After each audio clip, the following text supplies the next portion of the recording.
నమస్తే welcome to mirror TV plus. ప్రస్తుతం మనతో పాటు ఉన్నారు మంచిర్యాల మాజీ ఎక్స్ఎమ్మెల్యే నడిపల్లి దివాకర్ రావు గారు.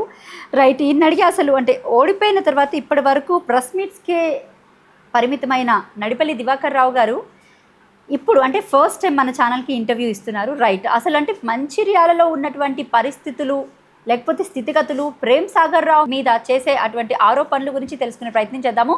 నమస్తే సార్, ఎలా ఉన్నారు సార్? బాగున్నాం. ఆఫ్టర్ దాదాపు 10 ఏళ్ల కాల పాటు మీరు ఎమ్మెల్యేగా మంచిగా రాణించారంటే బీఆర్ఎస్ హయాంలో చెప్తున్నాను నేను. 10 ఏళ్ల కాలం పాటు ప్రజల్లో ఎక్కడ కూడా అంత అసంతృప్తి లేకపోతే నిరసన సెగలు ఇలాంటివి పెద్దగా కనిపించేవి కాదు మీరు ఇక్కడ ఎమ్మెల్యేగా ఉన్న టైంలోని. బట్ ఈ మధ్య కాలంలో మంచిర్యాల నియోజకవర్గానికి వస్తే అసలు అంటే టీవీ ఛానల్ ఓపెన్ చేసిన, యూట్యూబ్ ఓపెన్ చేసిన బ్రేకింగ్ న్యూస్ అని బాగా పడుతూ ఉంది. ఇటు ప్రేమ్ సాగర్ మీద మీరు చేసేటువంటి ఆరోపణల విషయానికి వస్తే అలాగే ప్రజల్లో కూడా తీవ్ర వ్యతిరేకత కనపడుతుంది. ఎందుకంటారు అసలు? ప్రధానంగా ఎన్నికల ముందు కాంగ్రెస్ పార్టీ అమలు కానీ హామీలు ఇచ్చి ప్రజల్ని ఆకర్షించారు. ప్రజల్ని ఆకర్షించిన తర్వాత ప్రజలు కూడా ఏమనుకున్నారు, ఇంకా మేలుగా మనకు జరుగుతుంది అనేది ప్రజలు బాగా ఆలోచించారు. అందులో ముఖ్యంగా పెన్షన్ పెంచే కార్యక్రమం ప్రధానంగా 2000 నుంచి 4000, 4 నుంచి 6000 అనే కార్యక్రమం. నిరుపేదలైన మహిళలకు ఒక్కొక్కరికి 2500 ఇస్తామన్న తర్వాత బాగా ఆకర్షితులయ్యారు. ఆనాడు బీఆర్ఎస్ ప్రభుత్వము రైతు బంధు కింద మనము 5000 కార్యక్రమం ఇస్తే వాళ్ళు 7,500 ఎకరానికి ఇస్తామన్న మాట మాట్లాడారు. అదే కాకుండా నిరుద్యోగ యువకులకు వాళ్ళు కూడా మరి ఒక్కొక్కరికి 4000 రూపాయలు ఇస్తామని కూడా చెప్పడం జరుగుతుంది. ఇవన్నీ చెప్పిన తర్వాత ప్రజలకి ఏమనిపించింది, మనకు మేలు జరుగుతుందనే ఆలోచన ఓటర్స్ అందరికీ రావడం జరిగింది. కాంగ్రెస్ పార్టీ కూడా ఏ రకంగా పోయింది, బాండ్ పేపర్లు సంతకాలు చేసే దిశగా సంతకాలు చేసి కూడా ఇవ్వడం జరిగింది. సాధారణంగా ప్రజలు నమ్ముతారు, ఏదన్నా మాట చెప్తే నమ్ముతారు, దాన్ని ఆ రకంగా ఓటేయడం జరిగింది. ఓటేసిన తర్వాత అసలు వాస్తవంగా చెప్పాలంటే ఇప్పుడు నేను చెప్పినన్ని తులం బంగారం, ఆడపిల్లలు పెరిగే తులం బంగారం. అసలు ఏది ఇచ్చింది చెప్పండి? తులం బంగారం ఇవ్వలేకపోయారు, 20,000 ఇవ్వలేకపోయారు, కౌలు రైతుకి ఇవ్వలేకపోయారు, రైతు బంధు 7.5 అని అది కూడా ఇప్పుడు మొన్న 6 ఇచ్చారు, అది కూడా 4 acresకి ఇచ్చారు. దాదాపు 1,50,00,000 ఎకరాలకి అంత మట్టికి ఇవ్వడం జరిగింది. నిరుద్యోగ యువతకు వాళ్ళకు నిరుద్యోగ భృతి అన్నారు. ఇవన్నీ ఇవ్వలేక ఓటీఆర్ నామినల్ మట్టికి చేయడం జరిగింది. బస్సులు ఫ్రీ అన్నారు, బస్సుల సంఖ్య తక్కువ చేశారు. గ్యాస్ అనేది ఓన్లీ 30% కన్నా ఎక్కువ ఇవ్వలేదు. ఈవెన్ ఎలక్ట్రిసిటీ కూడా 30% ఎక్కువ ఇవ్వలేదు. ఇవన్నీ ఇవ్వనప్పుడు వాళ్ళకి ఏముంటుంది చెప్పండి? వ్యతిరేకత భావం ఉంటుంది కదా చెప్పండి. ఆ వ్యతిరేకత భావము ఏమొచ్చింది, కేసీఆర్ గారు ఉన్నప్పుడు బాగుండే, ఇప్పుడు బాగలేదు అనేది ఒకటి ప్రజల్లో బాగా రావడం జరిగింది. ఆనాడు కరెంట్ అనేది వ్యవసాయ రంగాన్ని కానీ ఇంటి వసతులు కానీ ఇండస్ట్రీ కానీ ఎక్కడ కూడా కరెంట్ డిస్టర్బ్ కాలేదు. మనం చూస్తున్నాం కరెంటు కూడా పోయింది. కరెంటు పోయింది. అట్లా కాంగ్రెస్ ప్రభుత్వము ఇంకా ఎన్నో అంటే ఈవెన్ రైతు బీమా కానీ ఇవన్నీ ఇవ్వలేకపోయారు. కరెంటు విషయంలో ఆనాడు కేసీఆర్ గారు ఉన్నప్పుడు ఈవెన్ 1 minute కూడా పోలేదు. గవర్నమెంట్ ఏర్పడిన తర్వాత 14లో వితిన్ ద 6 months తర్వాత 9 ఏళ్ల కాలంలో ఎక్కడ కూడా కరెంటు పోని సందర్భం. అదే కాకుండా రైతులకు వరికి బోనస్ అన్నారు, అది ఇవ్వలేకపోయారు, సన్నవడ్లకు అన్నారు. అంటే అన్ని విధాలు మోసం చేశారు. కాబట్టి ప్రభుత్వం మీద వ్యతిరేక భావం పెద్ద ఎత్తున రావడం జరిగింది. దానికి తోడు ఎంతో ప్రాధాన్యత గల కాళేశ్వరం ప్రాజెక్టు కాస్త కాకేస్తే అది ఎన్నికల ముందు నవంబర్ మాసంలో వాస్తవంగా దాన్ని ఇమ్మీడియట్గా మనకు ఒక 5-6 మాసాలు సమ్మర్ టైం ఉండే లాస్ట్ ఇయర్ రిపేర్ చేయలేకపోయారు. ఇప్పుడు సమ్మర్ టైం ఉండే రిపేర్ చేయలేకపోయారు. ఆ వాటర్ మనం ఎత్తిపోసిన కొద్దీ ఆనాడు దాదాపు ఒక 8-9 జిల్లాలలో ఈవెన్ సమ్మర్లో మే మాసంలో చెర్లు మత్తలు తింటుంది. అంటే మేడిగడ్డ మీద చేసినటువంటి ఆరోపణలు ఏవైతే ఉన్నాయో అవి బాగా పనికొచ్చాయని చెప్పచ్చా ఈ అంటే మొన్న జరిగిన ఎలక్షన్స్లోని? డెఫినెట్గా. ఒకటి అయిన ఖర్చేమో దాదాపు 84,000 కోట్లు, 93,000 కోట్లేమో ఏదో అంటే ఒకసారి 84 ల్యాండ్ అక్వైర్ కలిసి బహుశా 93,000 కోట్లు. 93,000 కోట్లలో ల్యాండ్ అక్వైర్ కానీ Medigadda, Annaram, Sundilla, number of reservoirs, number of ఇవన్నీ 1,00,000 కోట్లు ఫ్రాడ్ జరిగింది, తినేసిందంటే అవినీతి చేశారని ఇప్పటికీ అదే మాట అంటున్నారు కదా. అదే నేను అంటున్నామా. ఇప్పుడు ప్రాజెక్టు ఒక్క మేడిగడ్డ కూడా ఒక్క పిల్లర్ పోయినంత కాకిచ్చినంత మాత్రాన అన్ని పిల్లలు పోలేదు కదా, అన్ని ప్రాజెక్టులు పోలేదు కదా, అన్ని దగ్గర సబ్స్టేషన్ పోలేదు కదా, ల్యాండ్ అక్వైర్ డబ్బులు ఇవ్వడం జరిగిందా, నెంబర్ ఆఫ్ రిజర్వేస్ కట్టడం జరిగింది. అంటే వాళ్ళు ఒక ఊత పదంతో సాధారణంగా కొంచెం జనం నమ్మారు. ఇవాళ ఏమంటున్నారు, దాన్ని రిపేర్ చేసి ఉంటే అప్పుడు ఒక మనకు 5-6 మాసాలు, ఇప్పుడు 5-6 మాసాలు, ఇది ఆల్మోస్ట్ 4 రోజులు అయితే జూన్ వస్తుంది కదా. 2 టర్ములు 2 వేసవికాలం పోయినట్టే కదా. రైతాంగానికి అన్యాయం చేసినట్టుగా చెప్పండి. ఇలా రైతాంగానికి అన్యాయం చేసినట్టే కదా. ఆనాడు మేడిగడ్డతో దాదాపు 8 జిల్లాలో బ్రహ్మాండంగా మనకు పంట పడే అవకాశం ఉంది. ఇక దానికి తోడు అక్కడ హైడ్రాని మరొకటని ఇవన్నీ. ఇదే విషయం మీద కేసీఆర్కి నోటీసులు కూడా ఇవ్వడం జరిగింది రీసెంట్గా. మోర్ ఓవర్ ఈ కాళేశ్వరం ప్రాజెక్ట్ ఏదైతే ఉందంటే రీసెంట్గా మన మినిస్టర్ కోమటిరెడ్డి వెంకటరెడ్డి కానివ్వండి, ఇలాంటి వాళ్ళందరూ అంటే అది మొత్తానికి ఇంకా పనికిరాదు ఆ డ్యామ్, అసలు దాన్ని కూలగొట్టాలి. అన్నారం, సుందిల్లా డ్యామ్స్ కూడా అసలు దేనికి పనికిరాని బ్యారేజెస్ అని చెప్పేసి మాట్లాడడం జరిగింది. అంటే దీన్ని మనం ఏ రకంగా చూడొచ్చు? ఫస్ట్ ఆఫ్ ఆల్ విషయం అమ్మా, ప్రతిపక్షానికి ఇప్పుడు అధికార పార్టీ వాళ్ళు, మేము ప్రతిపక్షం ఉన్నాం. వాళ్ళ ఆలోచన ఏముంటుందమ్మా, ఒక పిల్లర్ అయితే దాన్ని రిపేర్ చేస్తే, ఒక పిల్లర్ తీసేస్తే బహుశా 2 కోట్లు 5 కోట్లు 10 కోట్లు అవుతుండే కావచ్చు. ఎందుకు చేయలేకపోయారు చెప్పండి? చేయాలి కదా. చేసి రైతాంగాన్ని ఆదుకోవద్దా? వాళ్ళకి బదనం చేసే కార్యక్రమం ఉంది. పనికిరాని ప్రాజెక్ట్స్ అని మాట్లాడుతున్నారు కదా ఓ పక్క నుంచి అధికారంలో ఉన్న వాళ్ళు. పనికిరాని ప్రాజెక్ట్ అయితే 2 సార్లు బ్రహ్మాండంగా, లాస్ట్ ఇయర్ బ్రహ్మాండంగా నీళ్ళు వచ్చినాయి కదా. మరి ఎక్కడేం కాలేదు కదా, ఎక్కడైనా డ్యామేజ్ కాలేదు కదా, ఎక్కడ మరొక పిల్లలకి ఇబ్బంది కలగలేదు కదా. కేవలం బురద జల్లే కార్యక్రమం చేస్తున్న సందర్భం. కొన్ని సందర్భాల్లో విశ్లేషకులు, కొంతమంది అధికారులు, కొంతమంది రిటైర్ ఇంజనీర్లు, ఓ సందర్భంలో సుప్రీంకోర్టు వాళ్ళు కూడా అది అద్భుతమైన ప్రాజెక్ట్ అని కూడా చెప్పిన సందర్భం. అది కూడా మనం ఆలోచించకపోతే చెప్పండి. ఒక పార్టీ మీద, కేసీఆర్ మీద పగ తీసుకోవాలి, బదనం చేయాలంటే ప్రభుత్వం వాళ్ళ చేతులు ఉంది. రీసెంట్గా ఇదే అంశంపై కేటీఆర్ ఒక సభలో మాట్లాడడం జరిగింది. కాళేశ్వరం ప్రాజెక్ట్ దగ్గర బాంబు పెట్టి పేల్చారు మేడిగడ్డ అని చెప్పేసి రీసెంట్గా కొన్ని కామెంట్స్ ఆయన చేయడం జరిగింది. అంటే దీన్ని మనం ఏ రకంగా చేయొచ్చు? అంటే కొత్త మాట ఎత్తుకోవడం అని అంటారా, లేకపోతే నిజంగానే అక్కడ బాంబు పేల్చి ఆ క్రాకర్స్ అన్ని ఇచ్చేసారని అనుకోవచ్చా మనం? ఒక విషయం ఏంటంటే, అబద్ధాలకు వాళ్ళు కాంగ్రెస్ పార్టీ, కాంగ్రెస్ ప్రభుత్వం, ముఖ్యమంత్రిగా ప్రతి ఒక్కరు అబద్ధాలకు అద్దు లేకుండా మాట్లాడుతున్న సందర్భాలు. ఇంత అబద్ధము ఎందుకు ఆడుతుండ్రు? అసలు దాని ఒక్క పిల్లరు జస్ట్ కాకిచ్చ మొత్తం 1,00,000 కోట్లు సర్వనాశనం చేసిన అన్నప్పుడు ఎట్లా రియాక్ట్ అవుతామండి? ఏ రకంగా రియాక్ట్ అవుతాం? వాళ్ళు అనవసరంగా బదనామా చేస్తారు. అనవసరంగా బదనామా చేస్తున్నారని డెఫినెట్గా మనం రియాక్ట్ కావాల్సిన పరిస్థితి ఉంటుంది.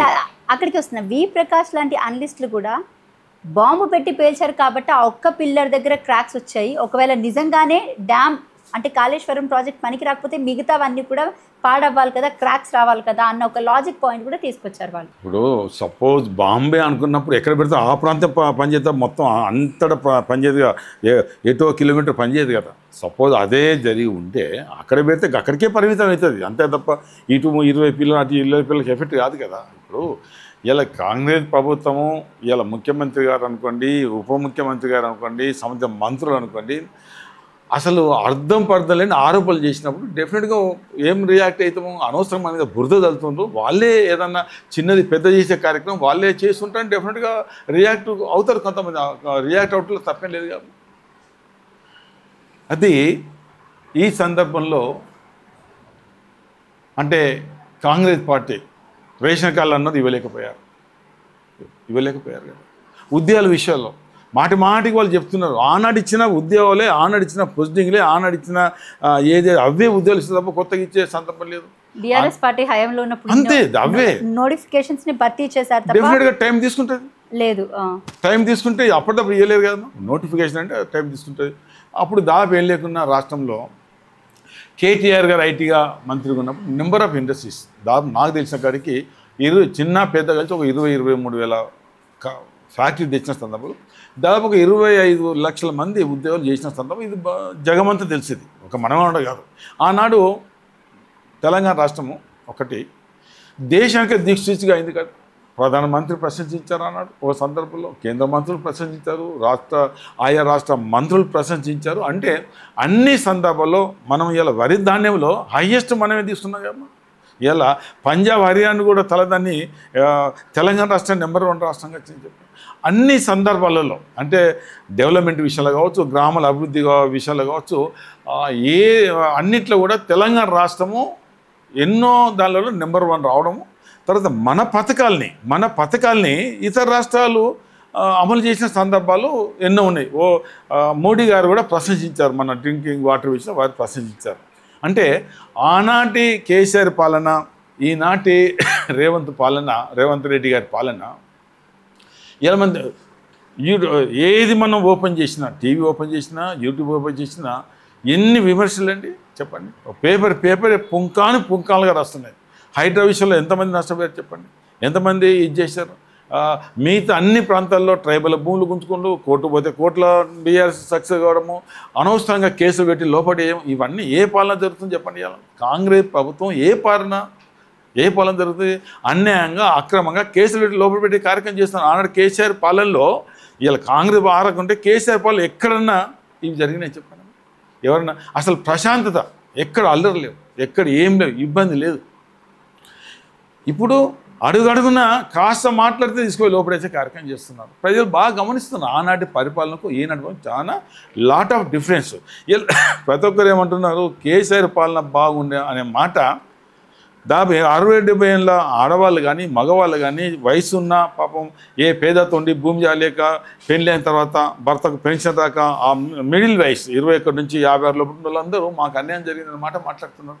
అదే ఈరోజు ఎంటైర్ రాష్ట్రంలో పెద్ద పబ్లిక్ టాక్ మారింది. అట్లా అక్కడ ఆ పరిపాలన ఉంటే ఇక మా దగ్గర పరిపాలన మంచాల పరిపాలనలో ఇక్కడ ఎమ్మెల్యేగా గెలిచారు. ఆయనే గెలిచిన తర్వాత ఏ ప్రభుత్వమైనా ఏ నాయకుడైనా ప్రజలకు అనుకూలంగా పనిచేయాల్సిన బాధ్యత ఆయనపై ఉంటుంది. అప్పుడు నేను చాలా important project Manchal to Antargam bridge, ఆ బ్రిడ్జ్ 164 crores. ఆ బ్రిడ్జ్ మాకు ఒకసారి పెద్దపల్లి కరీంనగర్ హైదరాబాద్ పోయేస్తే 36 కిలోమీటర్లు మాకు తేడా వస్తుంది ఒకసారి పోయేస్తే. అది ఆల్రెడీ టెండర్ అయిపోయింది, అగ్రిమెంట్ అయిపోయింది. పనులు చేస్తున్న సమయంలో ఆయన ఎలక్టెడ్ దాన్ని క్యాన్సిల్ చేసేసాడు. అది ఏం పాలన అండి? ఎలా ఒక ఎమ్మెల్యే గెలిచిన తర్వాత పనులు చేయాలా లేకపోతే క్యాన్సిల్ చేయాలా? మా దగ్గర ఇక్కడ ఎల్ఎంపీలు ముంపు గ్రామాలు, నేను ఒక లిఫ్ట్ మంజూరు చేసిన, నేను ఫౌండేషన్ కూడా హరీష్ రావు గారితో వేయించాను. లిఫ్ట్ దాదాపు 80 కోట్ల రూపాయలతో ఒక 8,000 ఎకరాలకు, అది కూడా క్యాన్సిల్ చేసిన సందర్భాలు. అంటే ఆ రకంగా క్యాన్సిల్ చేసే ఉద్దేశం అదే కాకుండా అందరి మీద బిల్డింగ్లు కూలగొట్టే కార్యక్రమం. ఒక పెద్ద 5 అంతస్తుల బిల్డింగ్ డిఆర్ఏ అని ఒక బిల్డింగ్ కూలగొట్టారు. అదే కాకుండా అదే నస్పూర్లో కలెక్టరేట్ ఆ ప్రాంతంలో అక్కడ 10 ఇళ్ళు కూలగొట్టారు. తర్వాత అన్ని ప్రాంతాలలో భయభ్రాంతులు చేసే కార్యక్రమం, దాడులు చేసే కార్యక్రమం, తప్పుడు కేసులు పెట్టే కార్యక్రమం, ఒక్కొక్కరి ఎంతోమందిని జైల్లో పెట్టిన సందర్భాలు, దాడులు చేసే కార్యక్రమాలు. ఇక్కడ వేంపల్లి కాడ ఏది ఇండస్ట్రియల్ పార్క్ అని దాదాపు అక్కడ తక్కువ ధరకు, ఎందుకంటే అక్కడ యాక్చువల్గా ల్యాండ్ వాల్యూవే 20 అంటే 3 times చేసుకుంటే అక్కడున్న ధర ఏమో 20,20,000, పక్కనున్న ధర ఏమో ఒక ఎకరానికి 20 లక్షలు. 20 లక్షలు ఇవ్వాలంటే 75 లక్షలు ఎకరానికి ఇవ్వాలి.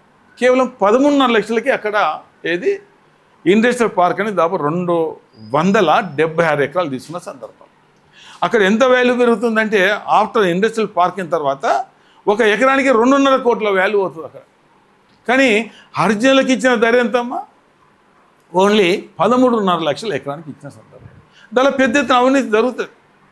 ఇక్కడ గోదావరి ఉంది, అక్కడ మహాప్రస్థానాన్ని కట్టాడు 4 కోట్లతోటి స్టార్ట్ అని వితిన్ ద ఒక 2 మాసాలు 12 కోట్ల దాకా చేశాడు. 12 crores 4 కోట్లకేం ఫౌండేషను, 2 నెలలప్పుడే 12 కోట్లు అవుతుంది. అక్కడ గోదావరి మంచాల గోదావరిలో దాదాపు 2000 టిప్పర్ల మట్టి ఇసుక ఇష్టానుసారంగా తీసుకొచ్చి దాని లేవల్ చేసిన సందర్భాలు. ఒక సందర్భంలో ముఖ్యమంత్రి ఏమన్నారు, గోదావరి ఇసుక తీసిందంటే కఠినంగా చర్యలు ఉంటాయని మన ముఖ్యమంత్రి గారు అన్నారు. ఎక్కడ చర్యలేమో రిపోర్ట్ చేశాం, కాంప్లైంట్ ఇచ్చాం, మైనింగ్ అధికారులు కూడా మేము చెప్పడం జరిగింది. అంటే భయభ్రాంతులు చేసే కార్యక్రమం, బెదిరించే కార్యక్రమం, మాట్లాడితే కేసులు పెట్టే కార్యక్రమం. ఆయన కూడా ఎన్నికలు ఎన్నో వాగ్దానాలు. అక్కడ సింగరేణి ప్రాంతంలో అయితే ఒక రిటైర్ సింగరేణి కార్మికునికి 2 గుంటలు ఇస్తాన కార్యక్రమం పెట్టడం జరిగింది. అక్కడ 2 గుంటాస్ నమ్మిన పాపం వాళ్ళు. ఉద్యమకారులకు కూడా ఇల్లు ఇస్తామని చెప్పారు. అంటే రాష్ట్ర ప్రభుత్వం కూడా, కాంగ్రెస్ పార్టీ కూడా చెప్పింది ఉద్యమకారులకు అందరికీ ఉద్యోగాలు ఇస్తాము, తర్వాత ల్యాండ్ ఇస్తాము. అది కూడా వాళ్ళు ఇవ్వలేకపోయారు. ఇక్కడ ఈచ్ 2 గుంటస్ ఇస్తాను. ఆ శ్రీరాంపూర్లో అన్న మాట, శ్రీరాంపూర్లో నాకు తెలిసే కాడికి ఒక రిటైర్ కార్మికులు ఒక 7-8 వేల మంది ఉంటారు.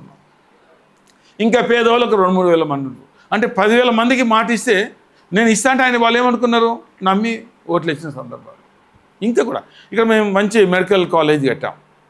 ఇక్కడ ఇంటిగ్రేటెడ్ మార్కెట్ కట్టాము. ఇక్కడ ఐబీ కాడ మీరు చూసారా, ఇంటిగ్రేటెడ్ మార్కెట్ దాదాపు 11 కోట్ల రూపాయలతో రీసెంట్లీ కంప్లీటెడ్. అంటే ఎన్నికల ముందు 2,30,00,000 మంచి 4 షూటర్లు బ్రహ్మాండంగా ఐబీ కట్టడం జరిగింది. ఏది ఇక్కడ అందులో R&B office, audio office, R&B ఈ residence quarter, D residence quarter, ఒక గోడౌన్ ఆల్సో. కక్షతోటి అక్కడ మేము ఇంటిగ్రేటెడ్ మార్కెట్ కడుతున్న ఒక కక్షతోటి ఇవన్నీ కొలగొట్టేసాడమ్మా. అంటే గెస్ట్ హౌస్ అయితే రీసెంట్లీ కంప్లీటెడ్. అంటే ఎన్నికల ముందు బ్రహ్మాండమైన బిల్డింగ్, నేలమట్టం. ఆయనే ఒకవేళ హాస్పిటల్ కట్టాలనుకుంటే దాని ముందు హాస్పిటల్ ఉంది, దాదాపు 70 ఏళ్ళ కింద హాస్పిటల్, అది కూలగొట్టు కట్టచ్చు. లేదు ఇప్పుడు మెడికల్ కాలేజ్ కడుతున్నాం, అక్కడ 5 ఎకరాల భూమి ఉంది, అక్కడ కట్టచ్చు. లేదు ఇక్కడ ఐటీఐలో భూమి ఉంది, 5-6 ఎకరాల భూమి ఉంది, అక్కడ కట్టచ్చు. నర్సులో కట్టచ్చు. ఈవెన్ మెడికల్ కాలేజీలో కూడా అక్కడ కట్టచ్చు. అంటే దాదాపు 11 కోట్ల కన్స్ట్రక్షన్ని కూలగొట్టారు. ప్రజాధనం దుర్వినియోగం చేసినట్టు కదా. అంటే అతని పరిపాలన పూర్తిగా భయాందోళన పరిపాలన. అందరి దగ్గర ప్రతి వెంచర్ల దగ్గర కూడా డబ్బులు తీసుకునే కార్యక్రమం, రియల్ ఎస్టేట్ దగ్గర డబ్బులు తీసుకునే కార్యక్రమం. ఇక్కడ ఒకటి ఉంది ఉమ్మడి సొసైటీ అని, వాళ్ళు పాపం కోర్టు నుంచి ఆర్డర్ తెచ్చుకొని వాళ్ళు ఇల్లు కట్టుకుంటామంటే పర్మిషన్ ఇవ్వద్దంటే ఆఖరి కోర్టు పోయారు, కోర్టు పర్మిషన్. మళ్ళీ మున్సిపల్ కమిషన్ పోతే కంటెంప్ట్ కోర్టు పోయి మళ్ళీ పర్మిషన్ తెచ్చుకున్నాక కాస్త కాంపౌండ్ మొదలు పెడితే దాన్ని రాత్రి కూలగొట్టిన వాళ్ళందరూ డబ్బులు ఇచ్చే కార్యక్రమం పెట్టుకున్నారు. ఒక్కొక్క ఇంటికి 5 lakhs, ఒక్కొక్క ఇంటికి 60 వాళ్ళ ఫ్లాట్, ఒక ఇంటికి 5 లక్షలు తీసుకునే కార్యక్రమం అన్ని జాగాలలో. ఎక్కడ ఇటుకలో అక్కడ చెరువు ఉంది, ఆ చెరువు ఏదో వాళ్ళకేదో పది అక్కడ డబ్బులు తీసుకునే కార్యక్రమం. ఈ విధంగా స్థానిక ఎమ్మెల్యే ప్రేమ్ సార్ అడుగున డబ్బులు వసూలు చేసే కార్యక్రమం. నేను చెప్పడం కాదు, ల్యాండ్ కబ్జాలు కూడా ఎక్కువ ఉన్నట్టు విన్నాను. ఏం చెప్తున్నాగా, ఆ కాపురలనే పెద్ద ఎత్తున చేసినప్పుడు ఆయనకి ఇక్కడ అన్ని సెటిల్మెంట్లు అయినాయి.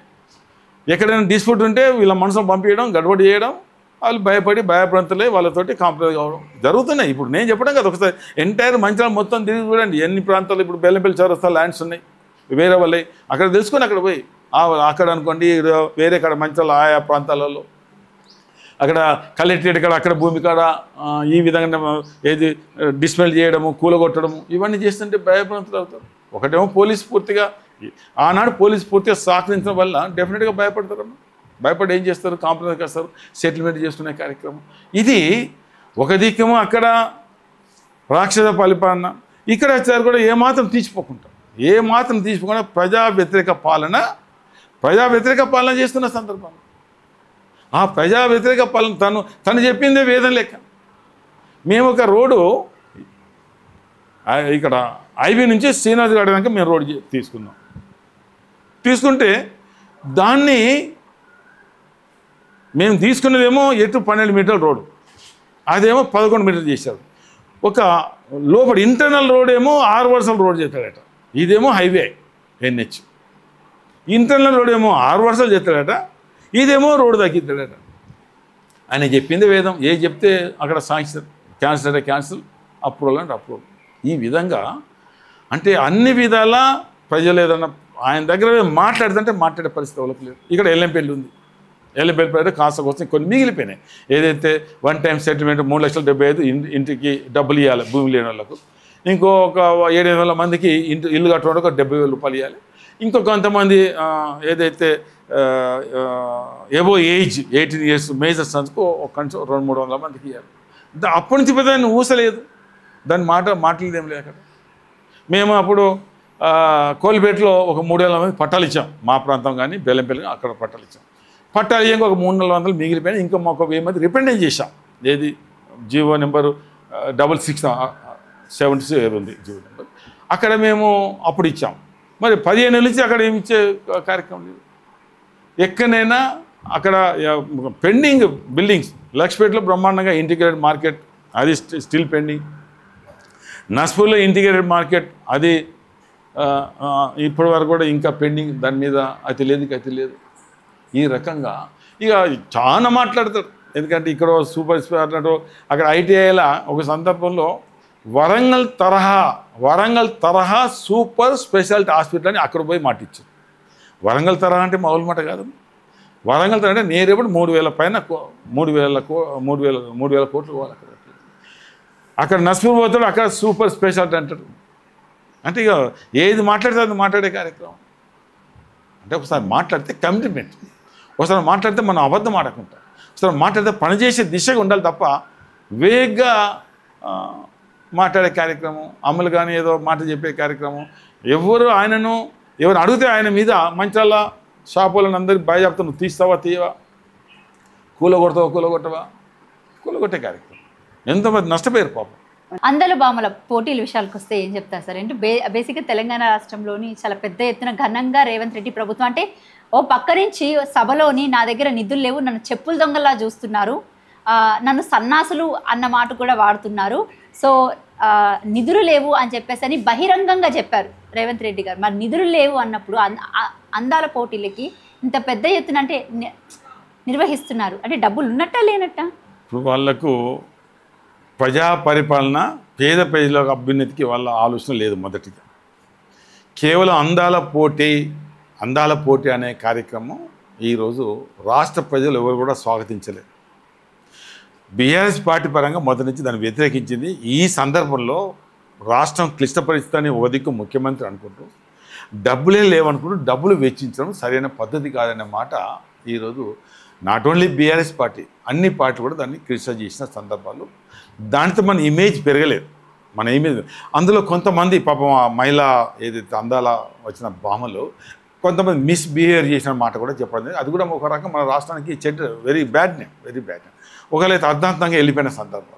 అది కూడా ఆయా దేశాలలో అంటే తెలంగాణ ఈ రకంగా బిహేవియర్ ఉంటుందా అనేది కూడా మనకు ఒక బ్యాడ్ నేమ్ వచ్చిన సందర్భం కూడా గుర్తు.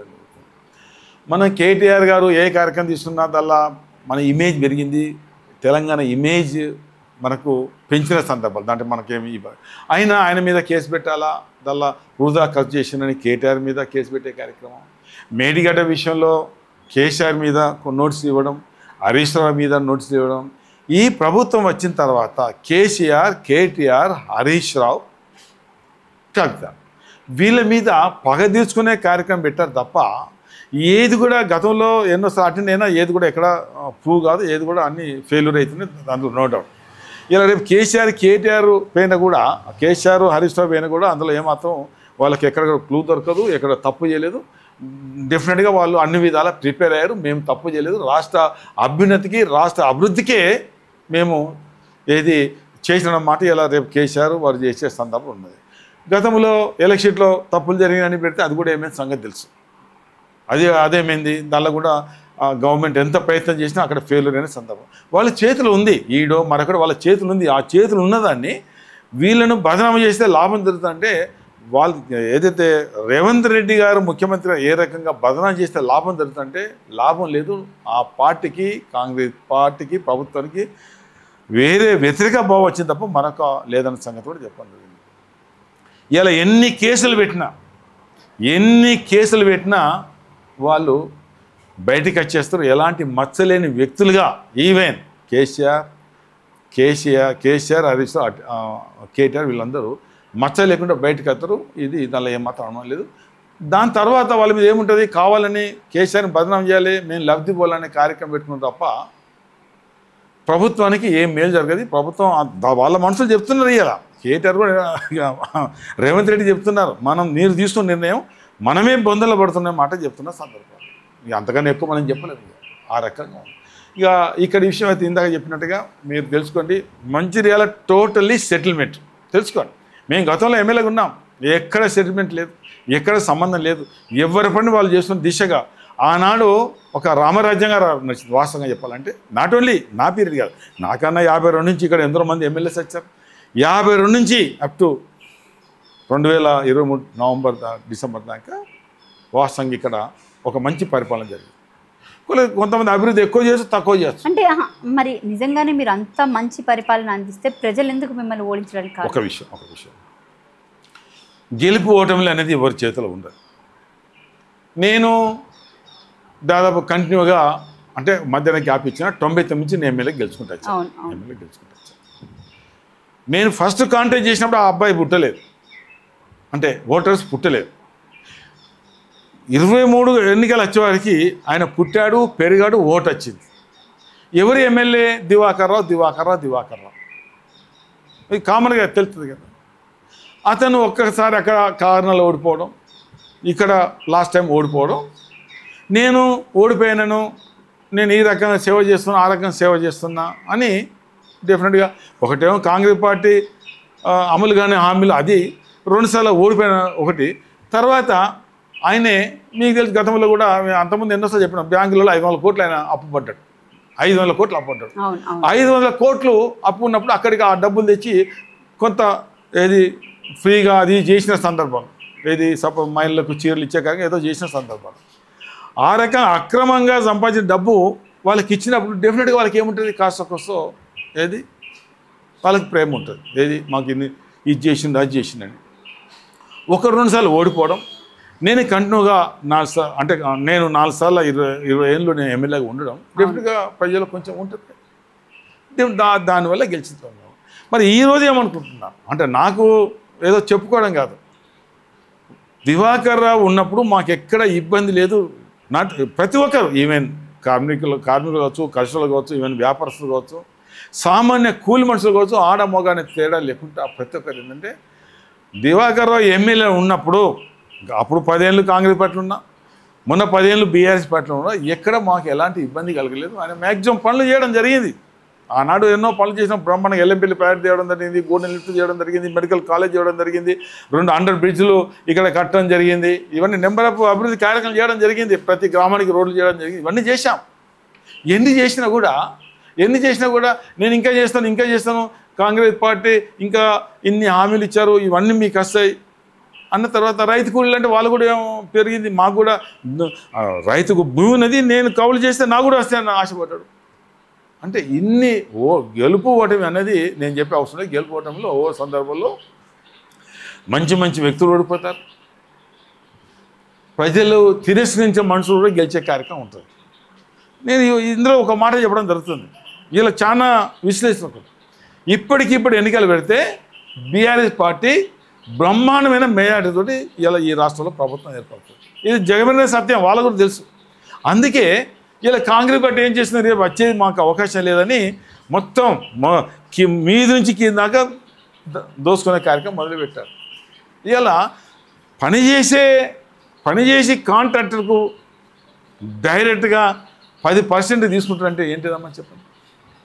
ఒక కాంట్రాక్టర్ పని చేస్తే ఆయనకు 1-2 నెలలు బిల్లు వస్తే ఏదో ఆడికాడ లాభం వస్తుంది.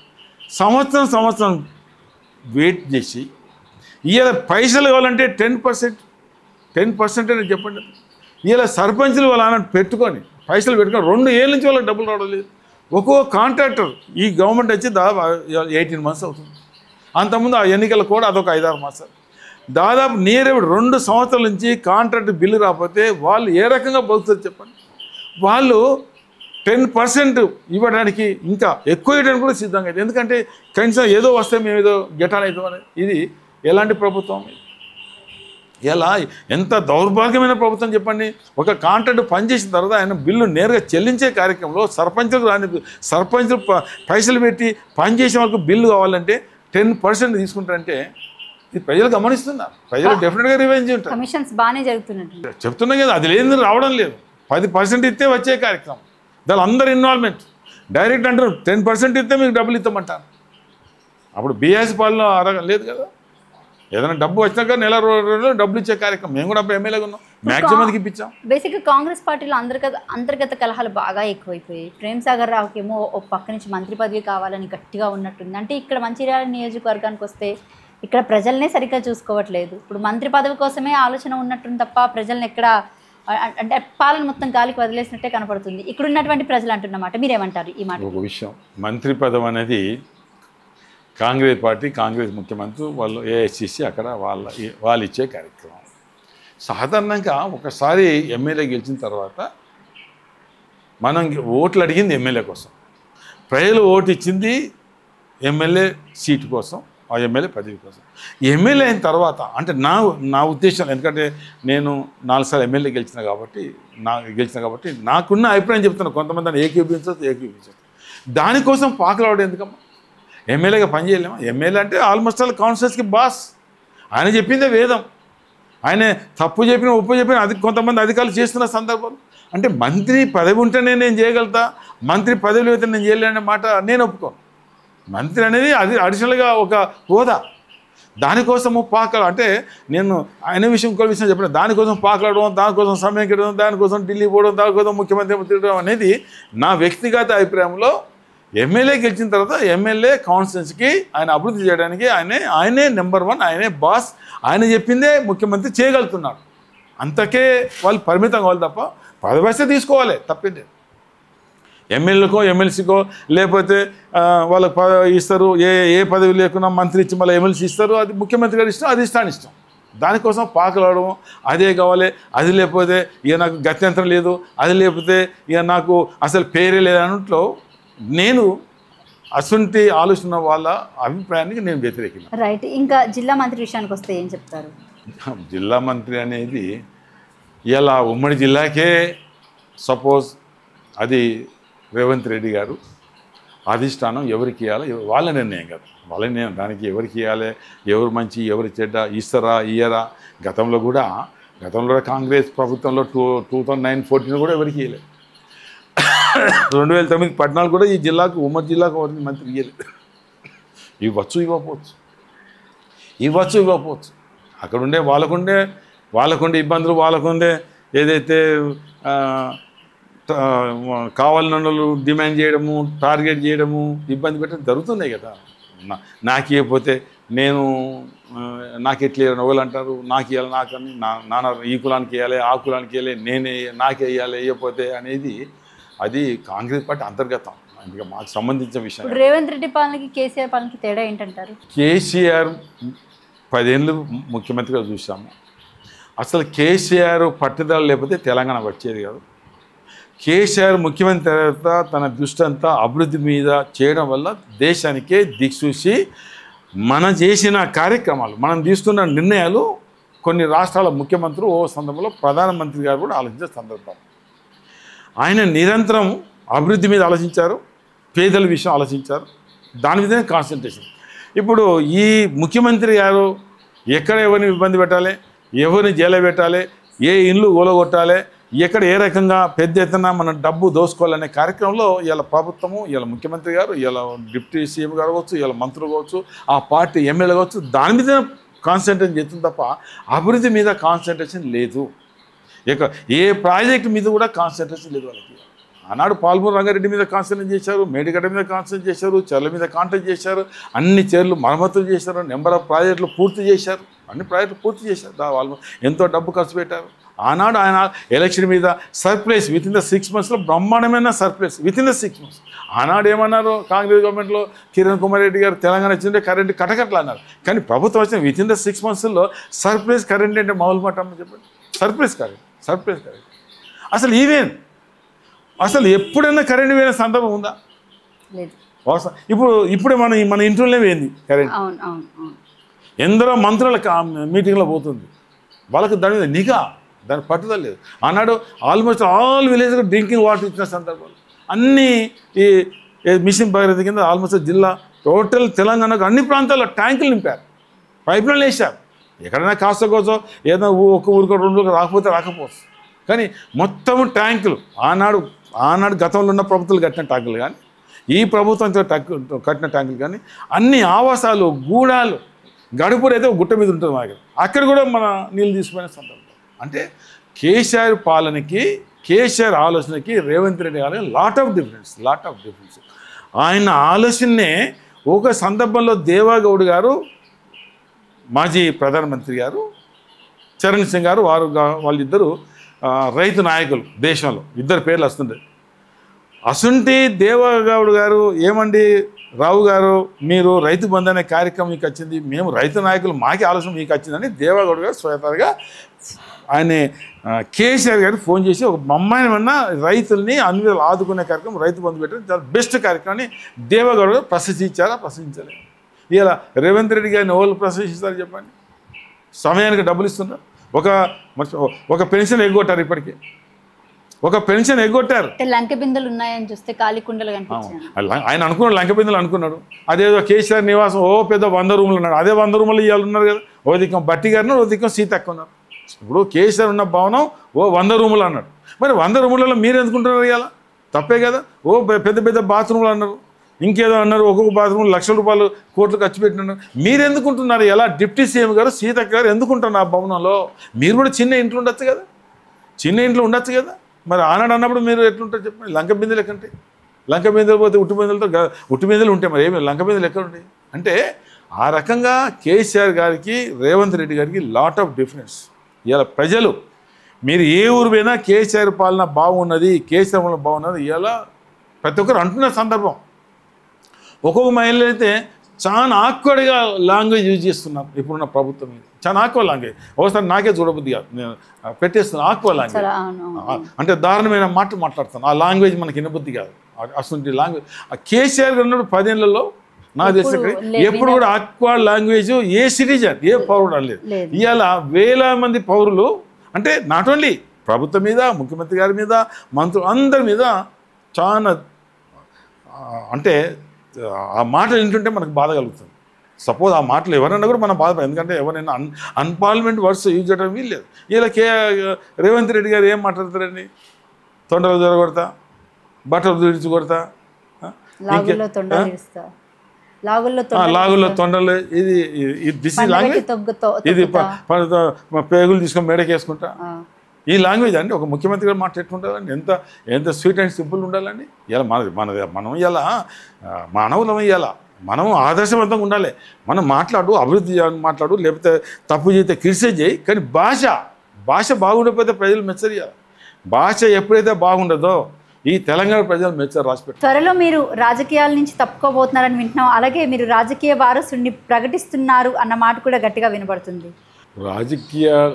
రాజకీయ వారసుడు అనేది మా కొడుకు విజిత్ దాదాపు 2004 నుంచి చాలా యాక్టివ్గా పనిచేస్తాను.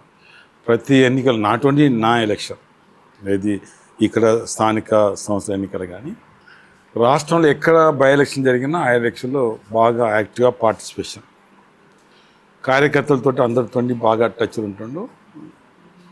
పోయినసారి కూడా అంటే ఎమ్మెల్యే టికెట్ ఇస్తారని మనం ఆశించాం. ఏదైనా కేసీఆర్ గారి నిర్ణయమే కదా, మా పార్టీ అదే కేసీఆర్ నిర్ణయం. కేసీఆర్ గారికి మా మీద నమ్మకం, విశ్వాసం ఉంది. నాకు లాస్ట్ టైం టికెట్ ఇవ్వడం జరిగింది. నాకు నెక్స్ట్ దానిలో కేసీఆర్ గారి నాయకత్వం మా మీద విశ్వాసం ఉంది. నేను కానీ విజిత్ కానీ కాన్స్టిట్యూన్సీలో నిరంతరం ప్రజల మధ్యలో ఉంటున్నాం. డెఫినెట్గా కేసీఆర్ గారు మా కొడుకు విజిత్కు టికెట్ ఇస్తారని నమ్మకం, విశ్వాసం ఉంది. నేను కూడా విజిత్కి ఇవ్వాలని చాలా సందర్భాల్లో చెప్పాను, రేపు కూడా చెప్పడం జరుగుతుంది. విజిత్కే కేసీఆర్ గారు టికెట్ ఇస్తారని నమ్మకం, విశ్వాసం ఉంది. విజిత్ కూడా ప్రజలకు కానీ అందరికీ చాలా వెరీ గుడ్ నేమ్. అంటే మనకు తండ్రిగా నేను చెప్పడం కరెక్ట్ అవునా కాదా వేరే సంగతి. విజిత్ అయితే బాగుంటుంది.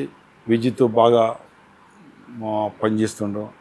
కరోనా టైంలో చాలా డే అండ్ నైట్ పనిచేశాడు. కరోనా టైంలో చాలా day and night number of పర్సన్స్కి ట్రీట్మెంట్ విషయంలో కానీ హాస్పిటల్ అడ్మిషన్ విషయంలో కానీ బాగా అంటే బాగా పనిచేశాడు. డే అండ్ నైట్ పనిచేశాడు. అందరికీ ఒక భరోసా ఇచ్చాడు, మీరేం కాదు ట్రీట్మెంట్ బాగుంటుందని చెప్పి కొంత అందరి సహకారంతో మెడిసిన్ కూడా వాళ్ళకి ఇవ్వడం జరిగింది. డెఫినెట్గా పనిచేస్తుంది కాబట్టి